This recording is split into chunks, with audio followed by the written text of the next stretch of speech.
નમસ્કાર દોસ્તો, હું છું સુરેશ રાવળ, નર્સિંગ ઓફિસર એમ્સ। તો દોસ્તો, ગયા વિડીયોમાં આપણે લીવરનો સોજો શું છે અને એના કયા કારણો છે એના વિશે જોયું।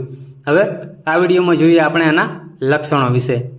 તો દોસ્તો, લીવરમાં સોજો એટલે કે હિપેટાઇટિસ થાય તો શરીરમાં આ પ્રમાણેના લક્ષણો જોવા મળે છે, જેમાં છે ઉલટી ઉબકા થવા એટલે કે નોઝિયા અને વોમિટિંગ, જીવ ગભરાવો એટલે કે રેસ્ટલેસનેસ, પેટમાં ખાસ કરીને જમણા પડખે ઉપરની બાજુ ક્યારેક ક્યારેક દુખાવો થવો એટલે કે રાઇટ હાઇપોકોન્ડ્રિયલ પેઇન, કામ કર્યા વગર પણ થાક લાગવો એટલે કે ફટીગ, પગમાં સોજા આવવા એટલે કે પેડલ એડીમા, ભૂખ ન લાગવી લોસ ઓફ એપેટાઇટ, પેશાબ પીળા કલરનો આવવો એટલે કે યેલોઇશ યુરિન, સંડાસમાં વધારે પીળાશ આવે એટલે કે યેલોઇશ સ્ટૂલ, ચામડી અને આંખોમાં પીળાશ જોવા મળે અને ક્યારેક ખંજવાળ આવે।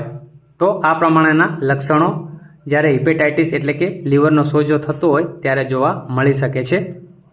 તો દોસ્તો, આ પ્રમાણેના લક્ષણ જો શરીરમાં જોવા મળે તો તરત ડૉક્ટરનો સંપર્ક કરવો જરૂરી હોય છે, જેથી સમયસર સારવાર મળી રહે। તો દોસ્તો, આ જોયું આપણે લક્ષણો વિશે। હવે આવતા વિડીયોમાં હિપેટાઇટિસ એટલે કે લીવરનો સોજોની સારવાર કઈ રીતે કરવામાં આવતી હોય છે એના વિશે જોઈશું। જો માહિતી પસંદ આવી હોય તો આપણી ચેનલને લાઇક, શેર અને સબસ્ક્રાઈબ કરશો। મળીશું આવતા વિડીયોમાં। નમસ્કાર।